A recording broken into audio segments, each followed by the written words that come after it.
Einstein's equations. This is one of the most beautiful single things there has ever been. It's incredibly beautiful. And it's right and proper that we communicate this beauty and we communicate these concepts to the broader world. And there's a sense in which poetry is the highest form of language. In the same way you look at, the equations and you say these are incredibly beautiful, then the science deserves attempts to do it in poetry, attempts to do it in verse, because you're trying to aim for the most beautiful language you can. Joseph Conlon, thank you so much for joining us all the way from the United Kingdom, from snowy Oxford, I believe. Is that right? Tiny bit of snow. It's not proper snow, but... I want to get your reaction to a statement made by a countryman of yours, a late, great scientist by the name of Paul Adrien Maurice Dirac, who said, "In science, one tries to tell people in such a way as to be understood by everyone, something that no one ever knew before. But in poetry, it's the exact opposite." What do you make of this cantankerous statement from a man who was not known for using a language very excessively? Dirac's is kind of started in the 1920s, and this is like modernism. So, and people like T.S. Eliot starting it. And at some point, Eliot made the statement. At some point when he's writing, it says, modern poetry needs to be difficult. So I think, if you think about what Dirac is reacting against, I mean, it's, this is modernism. This is the wasteland. This is the whole shift of poetry.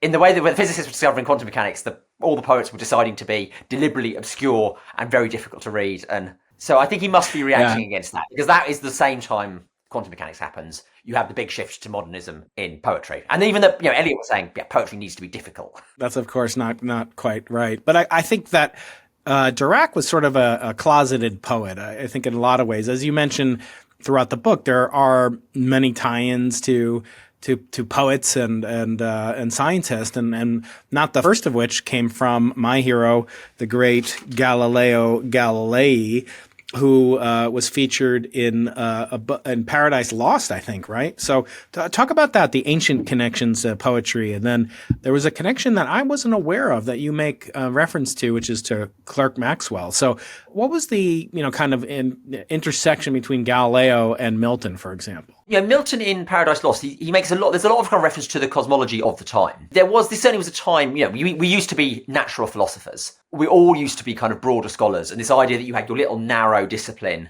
that you would go into and, you'd only work on that. And even so later in the 18th century, like Erasmus Darwin, the people who were exploring and they kind of wrote about stuff in verse. And of course, classically, you've got Lucretius, which is, when everyone wrote in verse. So, it goes back a long way, and there are no artificial divisions there should not be artificial divisions between different kind of branches of knowledge or, different ways of scholarly activity. Yeah, before we look at the book cover and title and so forth, tell me about the connection between James Clerk Maxwell and poetry. I wasn't aware of that. Yeah, he just wrote, I think it was this, I think there was a much richer kind of verse culture at that time. In Victorian, the education of Victorian England was would have been a training in classics, and people would have learned to recite English verse. So there was a much broader just verse culture. Like, people would just know loads of verse by heart, and everyone did that. And so the idea of kind of writing social verse, or just, writing stuff just for fun, there was much kind of in the fact that Maxwell would just, it wasn't like that he's, I think the way to say it is not that he's one who's kind of completely away from his own culture. He's in his own culture. This is a culture where people know verse by heart. They just write it for fun. So he would have written it kind of just as almost naturally, and he was obviously highly intelligent, so he kind of writes, not brilliantly, but it's kind of not terrible either. Yeah, I was just looking it up. We'll put some of his poems on there, and, it's quite, striking. I think if you put it into context of a modern poet's ear, so to speak, maybe it wouldn't be so resonant. But here's a poem called "A Problem in Dynamics." An inextensible heavy chain hung loosely from the ceiling is drawn by a constant force which acts upon the extreme end. What is the tension at any point, and what is the velocity of the chain? Well, I don't know. That sounds like a homework problem, or a qualifying exam problem. Not something for the ages. But let's turn to what you're never supposed to do, Joe, which is to judge a book by its cover. So I'd like you to explain the origin of the title of the cover of the book and the artwork, and as well the subtitle, The Cosmos in Verse. So I should also say, because that's a proof version, I ought to just give you so this is the color scheme. So in terms of the artworks, I think it's more obvious that you've got kind of the black of the night sky, and the kind of little things which are sort of, the stars I mean, the reason it's in white, so every single proof edition that One World do is in white. So maybe other publishers do that. So Origins, the title, well, this is, the origins were going back right to the, close to the beginning of time, to inflation, to nuclear synthesis. And the thing you also want to slightly hint at, as I think which is true, is that this is this story is kind of the creation story of the modern world. I mean, this occupies a place in the popular consciousness that, for example, when Milton writes about, the story of Adam and Eve, that was the kind of the creation story of them. And I think it's the story of the early universe is the creation story of the modern world. It is the story of the beginning of the universe. And so Origins partly, it's getting that. The Cosmos in verse, subtitle, we thought about the universe in verse, but felt that was too twee. And the Cosmos in verse is exactly what it is. I mean, it's a verse account of the... Now, you're a particle physicist, a theoretical particle. How did you come to take on, my domain, the way the bread gets buttered around the Keating household is cosmology. What turned your attention to cosmology as a particle physicist? The intersections between particle physics and cosmology have been close for a long time. If you think about something like inflation, then you have, what is the inflaton? That's kind of probably a particle physics question. If you're interested in string theory, as I am, and you say, well, where string theory got a chance of making intersection with things you can do experiment, things you can do observation, cosmology, I think, is the most likely place. So, and I think generally today if you're someone who is trying to think beyond the standard model, then cosmology is the place to be. Because unfortunately, the LHC did not find, there are no definitive signals of anything beyond the standard model from the LHC. So cosmology is a very natural place to be. This book is what is called interdisciplinary, where it's connections between many different realms of academia or the human mind and scholarship. How did that come to you, and how do you think poetry can actually enhance our understanding of physics, astrophysics, etc.? What we do in physics, sometimes you feel this is... we are dealing with some of the absolute peaks of human achievement. It's some of the best things people have ever learned, ever in the entire history of humanity. Einstein's equations. This is one of the most beautiful single things there has ever been. This is one of the most, it's incredibly beautiful. And, and obviously, and it's right and proper that we communicate this beauty and we communicate these concepts to the broader world. And there's a sense in which poetry is the highest form of language, that in the same way you look at, the equations and you say these are incredibly beautiful, then the science deserves, attempts to do it in poetry, attempts to do it in verse, because as language, poetry, everyone, if you're trying to write poetry, you're trying to aim for the most beautiful language you can. The subject deserves no less. It's right to try. Now, not for me to say whether I succeed or not, but it's definitely absolutely right to try to put for, what we think are some of the best concepts people have ever discovered and give them the best words. I agree. I mean, they share some common DNA, I would say, with one another, including, parsimony, economy. You don't want superfluous terms in your equations or in your experimental results. You don't want that in language and poetry if you're going to be effective and efficient as a communicator. And so I see great resonance with it. And yet you must realize, our colleagues, I told you I taught a class with Ray Armentrout 10 years ago called Poetry for Physicists, and I had more, poets in the class than physicists, that's for sure. And it was sort of looked down upon, the humanities, sort of by these otherwise brilliant individuals and scholars, that poetry, language, it's something you have to take as a prereq or, as a mandatory requirement to graduate. And now we have many more. You have to take a DEI class and this. But what do you make of that? Why is there not only kind of a lack of feeling of utility, but actually a condescension, looking at with disrespect of the humanities from our fellow physicists? Certainly that wasn't the case hundreds of years ago. I think there might be two trends. So one trend I think there's a part of the humanities that has gone in a direction which is not knowledge based, which is, there's a part which has kind of got slightly sort of corrupt, going down a kind of a political thing where, it's a science, if you look across to say, and you say, so look, these people, people who have enormous knowledge of English language or English poetry, people who can, translate anything into Latin or Greek, translate back, you have to be a fool not to kind of look across with a great deal of admiration. But I think there has been a trend in some parts of the humanities which have become less kind of knowledge focused and more, activism or politics focused. And I think when people look across at that, they do not look across with respect. I think that's one part, yeah. And then the other part is, people do like their own subject. I mean, that's just, people like their own subject and they're proud of their own subject, and everyone thinks their own subject is the best one. Right, they're biased in that way, and we'll certainly get into your research and the contributions you've made in string theory and other forms of theoretical physics, etc. One thing I found very delightful, because I knew the Burbages. They both were here at UC San Diego. I just missed meeting, Fred Hoyle, and never got to know Willie Fowler, but I know many of his students, and including George Fuller and Rocky Kolb, and et cetera.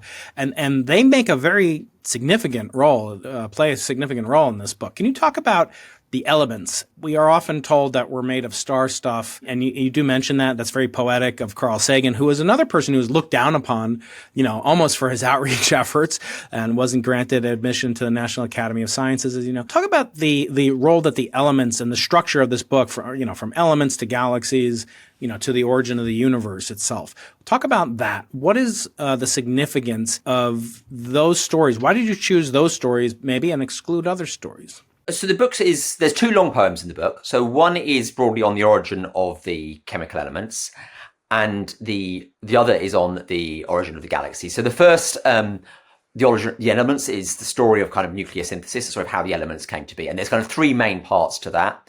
There's the very early universe, the hot Big Bang, which is when you get kind of hydrogen and helium, tiny bit of lithium. Then you get basically inside stars, which is the life cycle of stars as elements are fused up until iron. And then, and as you know, we don't quite know with the heavy elements. Basically, we know it's kind of the R process, but whether it's kind of massive supernovae or with colliding neutron stars, we don't quite know exactly what it is. But whichever, it basically involves exploding stars. So this is one part of the origin stories of where we come from. The other long poem is Galaxies, which is on the origin of structure in the universe, which, so we're not completely sure. I don't know, maybe you feel more sure than I do, but I feel very sure that we think came from inflation. And inflation is certainly overwhelmingly our best theory of this.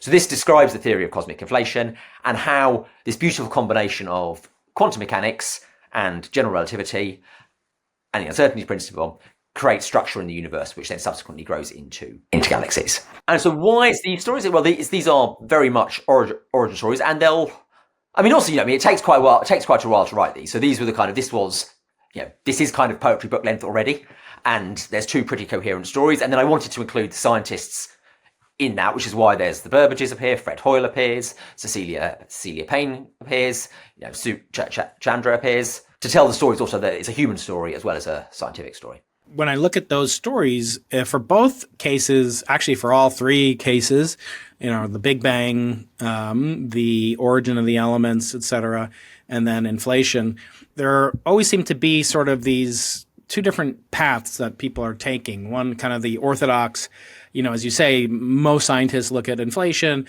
but not all, as the dominant kind of explanation, the genesis event of the universe, but not your colleague across the snowy greens there, Sir Roger Penrose, many-time guest on the podcast. So too, with the Big Bang, Fred Hoyle, the Burbages, they did not adhere to the Big Bang. You talk about how they came up with the name, or Fred did, as a pejorative, so to speak. Obviously, in terms of formation of galactic structure and things like that, people have very differing viewpoints. So how do you separate, kind of the crackpots, the amateur poets, the renegades that might be right, but probably are not? How do you kind of separate them as a professional and know who you should pay? You only have so much attention to give. So how do you know that as a professional? Who do you pay attention to? Yeah, that's a hard question, because that's something we're all doing all the time. And I guess the way I try to think of it is the question like where I have a particular angle on something. There's no point as a scientist moving to somewhere,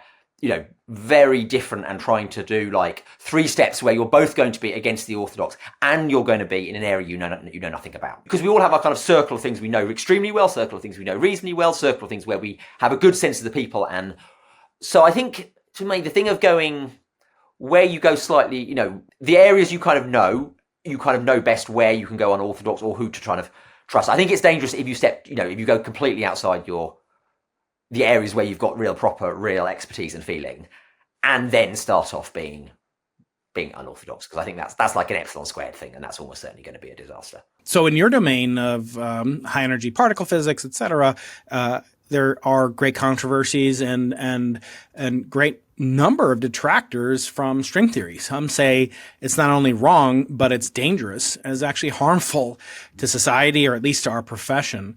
Comment on that, and how do you listen to the Stephen Wolframs, or the Garrett Leaseys, or I'm trying to think of some Julian Barbour. How do you know, in that realm, which is your realm of expertise, how much attention do you pay to alternatives? Are you familiar with Stephen Wolfram's physics project and the hypergraph theory? Is that something that you pay attention to, and if not, what would it take to get you to pay attention to it? I mean, I think it's generally the more people actually know about string theory at a technical level, the less skeptical that they become of it. And this comes to the reason why string theory is so successful, is that it's not that like people are sitting around trying to solve quantum gravity and there's some bun fight about quantum gravity. Is that string theory is successful because, like people who worked on mathematics, people who are interested in mathematics, people who are interested in, say, questions in algebraic geometry. It wasn't kind of, string theory could do things for them. It could solve their problems for them. It could solve problems they were interested in. The same is true with quantum field theory. People who were quantum field theorists, they were not string theorists, they were quantum field theorists. They're interested in solving quantum field theory at strong coupling. String theory gave them techniques and told them, here are ways you can solve quantum field theory at strong coupling, which is what they're actually interested in, and you can get results for quantum field theory at strong coupling. So, I think there's this general expression that you can buy from people in your own language, but you have to sell to them in their language.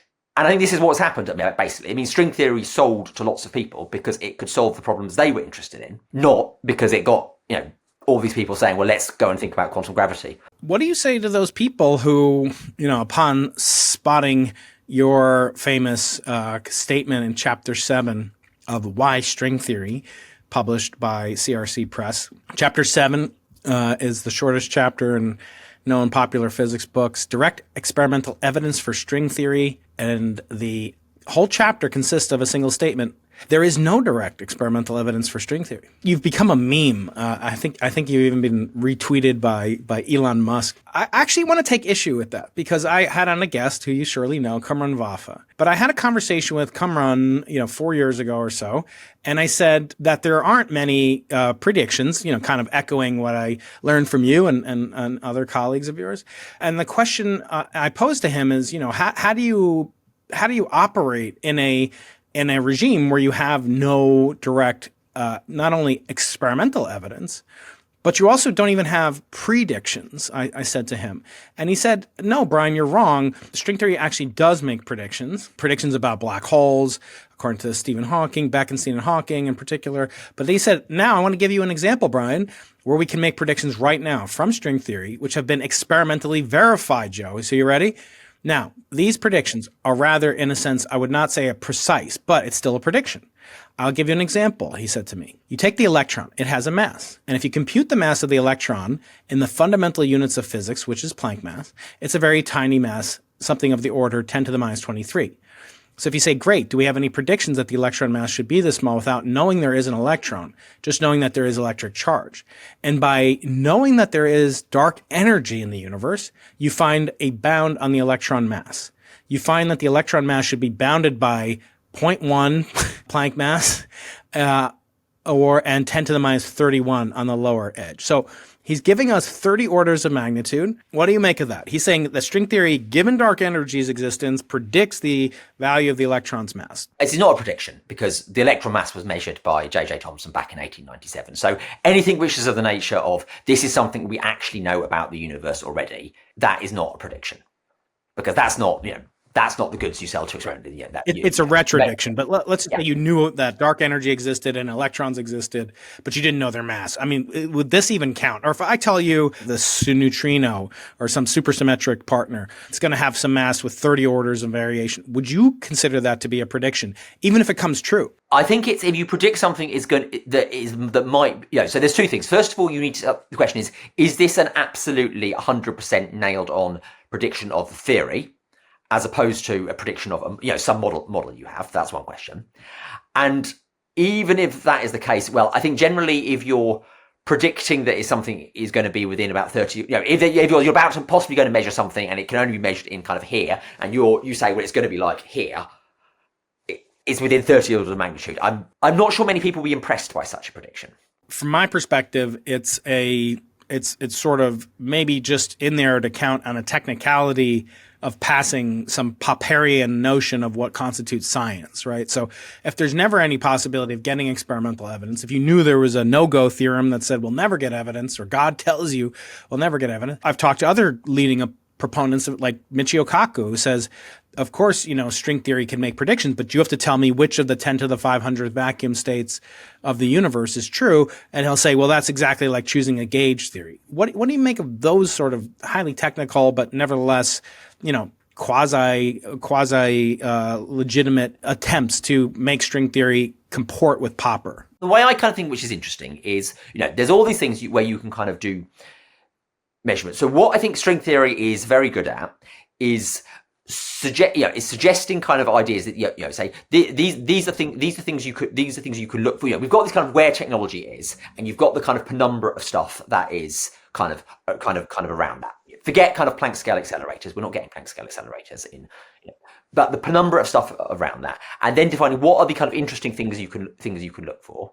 Because as a more sensible philosopher said, all data is theory laden. This is extremely true in cosmology. The whole thing of how you interpret the C and B, what you should look for, what you should measure in the C and B, how you should interpret the C and B is very much a theory laden thing. And so saying, what are the kind of things you should look for? So, for example, axions are one of these things that are highly motivated in string theory. If we see an axion, it is not proof of string theory. You can have axions in beyond the standard model things, but string theory is one of these that gives you lots of ideas about how you should look for axions, how you can look for axions. And as you know, the search for axions is one of the most active areas in experimental particle physics. And in cosmology, it's one of our top quarries for the Simons Observatory, the Simons Array, and there have even been claimed hints of detections of what's called cosmic birefringence, which would be a consequence of an axion.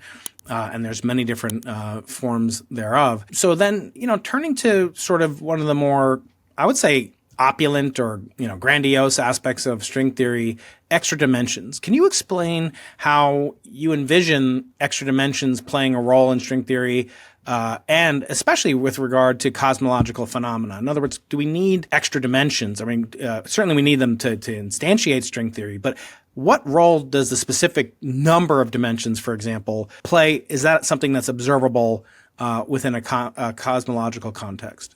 So I think the most interesting thing from a cosmologist point of view, the most interesting about extra dimensions is that the things like the size and shape of the extra dimensions, when you look at them from the perspective of 4 dimensions, these effectively correspond to scalar fields called moduli. And this is one of these generic expectations. I mean, if you want to say prediction, you can, but generic expectations of string theory that you should have scalar fields whose interactions are suppressed by gravitationally strength interactions. So these are really interesting in various ways. They're very interesting in the early universe because if they exist, this normal picture where you've got a radiation dominated hot Big Bang that kind of lasts from inflation, all the way, through to nucleosynthesis. This basically almost never happens in a string model. And the reason is if you have a scalar and it's gravitationally coupled, it takes a long, long time to decay. It comes to dominate and you have these earlier periods of matter domination. So, in this kind of first half of the universe, lasting about 30 orders of magnitude in time between inflation and nucleosynthesis, about which we know essentially nothing observationally. String theory, this is one of these things. Such scalar fields, gravitational couples, give a strong reason to modify the equation of state from, for example, just the radiation domination through that period. And such scalar fields can also, because for example, conation, which is something I'm sure you've kind of studied at some point as a cosmologist, this is something which only really makes sense in a kind of a in a Planck complete theory, because in something like conation, fields move a Planckian distance in field space every Hubble time, and moving trans-Planckian distances in field space is only something you can do in a controlled way inside something like string theory.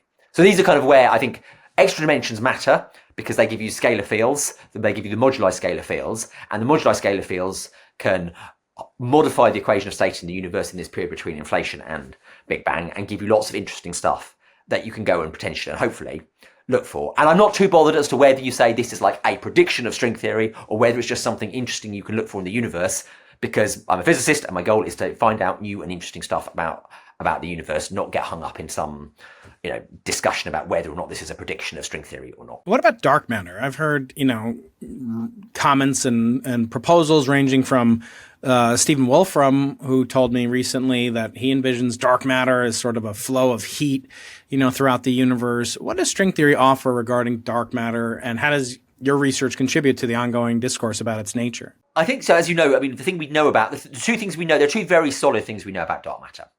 It's dark, and that is matter. Yeah, it doesn't interact with stuff, and it behaves like dust. So this means there's, as you know, there are a lot of candidates for dark matter, and I don't think string theory particularly helps you here. Axions are one very good candidate.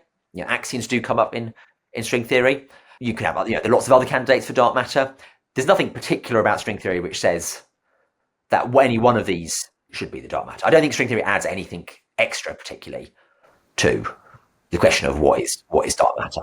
One thing that I think you've done research in are, things regarding, topology and so forth. Talk about what, your research that you're currently working on, say, has to do with either topology or moduli, and if you could explain those also for the audience's benefit, the core nature of your research. These moduli are the kind of, it's like, even if suppose extra dimensions are true parts of nature, with the kind of experimental apparatus we have, we cannot actually distinguish them. Now, there can be stuff on small scales that, if you've only got big things, you can't think. So one thing an image I like to give here is imagine trying to kind of knit wearing boxing gloves. You can't do it. Yeah, it involves fine detail, small scale structure, and if you're wearing boxing gloves, you just cannot access stuff at a very tiny level of detail. So this is a bit like this is an example, this is like even things like the LHC are the boxing gloves, and extra dimensions are the kind of knitting. You just can't access it. Is there any legacy of it? You can't see all the structure, but you have some broad structure. So moduli, what they are, they're kind of particles. They'd be particles. And these particles are the kind of legacies, if you like, of the extra dimensions, the legacies that we have got a chance of being able to detect or being able to measure. And moduli, their existence is often, not always, but it's often tied to the topology of the extra dimensions, and the more topologically complicated the extra dimensions are, then the more kind of moduli. And you might imagine that topology is something that survives when nothing else does, so you can kind of sense topology in some sense, even though you can't really see all the microstructures. So what my research is kind of on is these kind of legacies of extra dimensions and how you would detect their effects on physics you can actually observe. Another thing that's sort of, I think, quite pertinent is how perhaps you think your research and string theory in general fits in terms of maybe the philosophy of science, which is adjacent to things like humanities, poetry, literature, et cetera, and how you view yourself as a communicator, not just as a, practicing scientist of the highest caliber. What do you see as the obligation of the public scientist, if any? So a lot of the people I've spoken to say we don't have an obligation, but I think Fred Hoyle and maybe you and I might disagree. So what do you think is the obligation in the realm of popularizing and or inculcating a notion of what we do as researchers into the popular zeitgeist? So the biggest obligation is truth towards the public. Sometimes people, this example, the chapter 7 of my book, sometimes people say to me, you shouldn't have written that because it turns people kind of anti-string theory. But I say, the most important thing we owe the public is truth, is to be completely accurate about our subject, and to say this is precise. So part of the book, if you've seen the book is very much a case that string theory is the best theory we have, and it's an extraordinarily rich and extraordinarily deep intellectual structure. And I say that because I think it's true, not because I'm doing boosterism from my own subject, but part of that, it's completely honest. And we should also say, we do not have any direct experimental evidence that string theory is a true fundamental theory of nature. So in terms of communication, I think the thing we most owe the public is truth, to be completely honest about the subject. And then clarity. I think, so sometimes with humanities people, there's this, for example, poetry. There's a lot of people who translate poetry, like the classical epics, like the Iliad, the Odyssey, the Aeneid. These have been translated into many, many different languages, because you have this idea that this, almost no one can read them in their original, and it's part of the kind of the common heritage of humanity that these things should be translated to a wide audience. And to this, I see very much this is what we do as communicators. I mean, the language of our subject is mathematics. You can't sort of, the mathematics of general relativity, for example, people don't know unless they've spent several years at university studying this. But this is absolutely part of the common heritage of humanity. And it's right that we translate this into the vernacular, which is English, and we tell people about this, because these are great and beautiful ideas, and people deserve to be told them. What do you say to people like, my friend Sabine Hassenfelder says, no, you should be in the lab doing what laboratory, scientists do, or Joe, you should be at the chalkboard doing what a proper theorist should be doing. And, we don't pay you to do that. We pay you to do research. And there are very few people that can do what you do. And there are many people that can do what Neil deGrasse Tyson does. So how would you react to a claim like that? That's not true. I think we're not. I mean, as scientists, you would know, we are also paid to sit on committees. We're also paid to help run physics departments. There's a whole lot of stuff we would pay to teach undergraduates. There's a whole lot of stuff which is part of our job. The mission of my university, the University of Oxford, teaching, research, dissemination. And I think it's also true. I mean, as you move through your career, there's always the question you're asking, what am I best at? How can I, I've got a career for 40 years, 50 years, something like that. How do I optimize my contributions to the subject? And this varies with your different points in your career. I mean, there are times when you could just focus kind of entirely on yourself, when what you should be doing is learning as much as the subject, traveling around the world, giving talks. There are times when it's really important we teach undergraduates. It's important that the physics departments run. That requires, as you know, kind of requires administration, which isn't always the most exciting thing in the world. And so I think as you move through your career, there are the balance between different things changes. Sometimes subjects are particularly exciting, and it's everyone goes full in on research. But as you balance, you have these broad obligations to the many parts of the subject, and the balance shifts and varies and fluctuates up and down through different parts of them throughout a career. And another thing, that I'd like to talk to you about, is the nature of our profession of being university professors. And if I am correct, Oxford has basically been around for almost 1,000 years. And is the oldest English language speaking university in the world. I don't think they spoke, the English that you and I are speaking, even though we're, as it said, divided by a common language. What do you make of our profession in the future with rise of tools like AI? Not as researchers, which I think there is some promise, but as professors. You were going to say jobs that are absolutely not going to go out, with AI. For example, working in a bar as well. Why is that? Because this, it's the human contact. And this, I think, is not going to go away. I mean, we talk to students, we teach our students in Oxford, particularly. We have this tutorial system. We teach them in small groups of 2. We see them over several years. We know our students very well. I think the human aspect is always going to be in demand, and humans inspire humans. People get inspired because of people they know. They also learn to be scientists from people they know. I think this aspect, this is going to be around for. Maybe if there are humanoid robots, we'll all gone. But And what about on the other side, poetry? I've played around a lot with generating poems and generating songs, and which are not too dissimilar from poetry. So what do you make of that? The possibility for AI poets to kind of subsume not only physics Nobel Prizes but possibly literature Nobel Prizes in the near future. Certainly not yet. I mean, if you look at what, say, ChatGPT produces in terms of poetry, it's really not very good at the moment. The future will bring what the future will bring. I mean, at the moment, these things are sort of almost like things which have memorized the internet, so they could reproduce a lot of stuff. But the reverse derivative has been rapid. I don't know. Will they plateau? Will they end up really being able to produce things that people would say is really first class and original first class literature, not something that they've just kind of found somewhere on the internet? Yeah, who knows? I'm speaking with Jan LeCun tomorrow on the podcast, and he's an AI maximalist at Meta, and is sure that AI isn't a problem. He calls it as sophisticated as a cat, but only as a cat. I think some cats are quite impressive, especially the greater cats that are plying the Serengeti. Okay, so final questions that I have for you. I want to ask you, what kind of man are you, Joseph? Are you a Whitman or a Feynman? And let me just read to you two different poems, and I want to get your reaction to them. The first one is by Walt Whitman, and it's called When I Heard the Learned Astronomer. When I heard the learned astronomer, when the proofs, the figures were ranged in columns before me, when I was shown the charts and the diagrams to add and divide and measure them, when I sitting heard the astronomer when he lectured with much applause in the lecture room, how soon unaccountable I became sick and tired, until rising and gliding out, I wandered off by myself in the mystical moist night air, and from time to time looked up in perfect silence at the stars.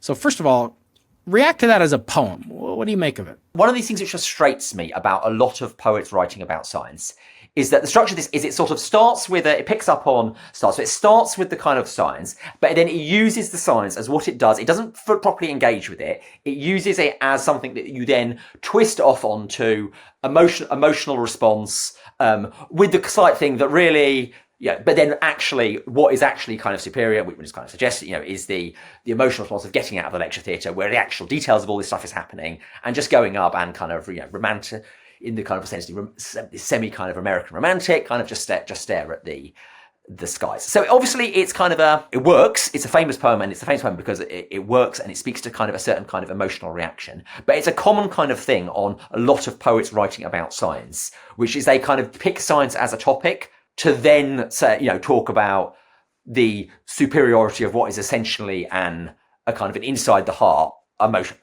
emotional reaction. And then I want to read you the kind of response poem, which I believe you're also probably familiar with, by Richard Feynman. It's not really a poem, it's a verse, perhaps essay. And Feynman said, "Poets say science takes away from the beauty of the stars, mere globs of gas atoms. I too can see the stars on a desert night, and I feel them. But do I see less or more? The vastness of the heavens stretches my imagination. Stuck on this little carousel, my little eye can perceive and catch 1,000,000-year-old light, a vast pattern, of which I am a part. What is the pattern, or the meaning, or the why? It does not do harm to the mystery to know a little bit about it. Far more marvelous is the truth than any artists of the past imagined it. Why do the poets of the present not speak of it?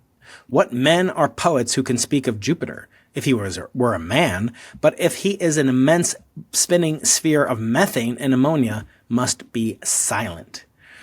So what do you think of this? As a poem, as a kind of, as in craft of writing, as in, the craft of writing, Whitman is obviously much better at the craft of writing. My sensibilities are all with Feynman in terms of the reading, but I mean, in terms of kind of craft of writing, Whitman is obviously better. But I completely share the sensibilities of Feynman on this, that you are, as I've said, I mean, something like these Einstein's, these are some of the most beautiful things of all of humanity, and you should not write at them, you need to treat them in a slant fashion. You can engage with them as they are, and you should present them as what they are, which is some of the most beautiful things that exist, rather than, so Whitman engages in a slant fashion and Feynman engages directly, and obviously Whitman writes better than Feynman does, but my sensibilities are all with Feynman in terms of the thought.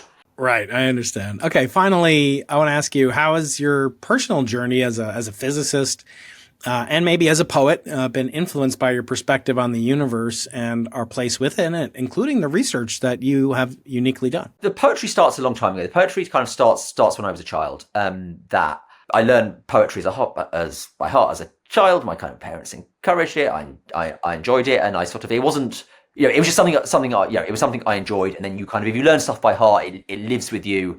And it kind of you turn it over even when you're not thinking about it. Obviously then at some point, when you get your kind of your late teens, even when you're committing to professional stuff, there was this period, I was just went completely, I thought about nothing else pretty much, seriously than science and physics for 10 or 15 years, starting at kind of 18. And then, but all the kind of the literary side of me was all there in the background. And then I kind of started wanting to write about physics, and that was my foot, with why string theory. And then I sort of turned into kind of trying to write poetry just for fun originally, about sort of 7-8 years ago or something. And then I developed this kind of inner conviction that there's so much poetry about, love and death and parents and all those things, but there's very little on kind of physics. And I'm a physicist. The bosons, yes. I think. Yeah, the physics deserves, so I started writing something on physics, and it kind of, which had 10 to 50 or 100 lines. I thought, well, then I'll try. But then it grew and it grew. And as I had to develop this inner conviction that, as I've said, this is the creation story of the modern world, and it deserves a verse treatment. I mean, and the only person who can write such a verse treatment has to be someone who is completely trained as a physicist, who speaks these languages of mathematics as fluently as a native speaker, and that I was as less unqualified as anyone to try. I mean, you can't do something unless you decide, well, okay, I'm actually going to give this a go and see if I and try and write this. And so slowly, this book over a kind of a period of about 4 or 5 years was written, and now it's finished. Well, now it's done, and now it's published. And it makes a wonderful contribution to an otherwise very nonfiction heavy kind of framework that science popularization has kind of undergone. I enjoy it, and I've contributed to it as well. But it's nice to have a very distinct and perhaps much needed break from pure nonfiction to actually learn and be delighted by. So Joseph Conlon is a professor of theoretical physics at the University of Oxford and a fellow of New College. His research spans particle physics, string theory, cosmology, and astrophysics. He's the author of Why String Theory, which was a Physics World Book of the Year in 2016. And he's the author of over 70 publications. Joseph, thank you so much for joining us all the way from the UK. It's been a long time. Congratulations on the book. And I do hope we get to meet in person, and maybe we'll do a poetry slam together. That would be great.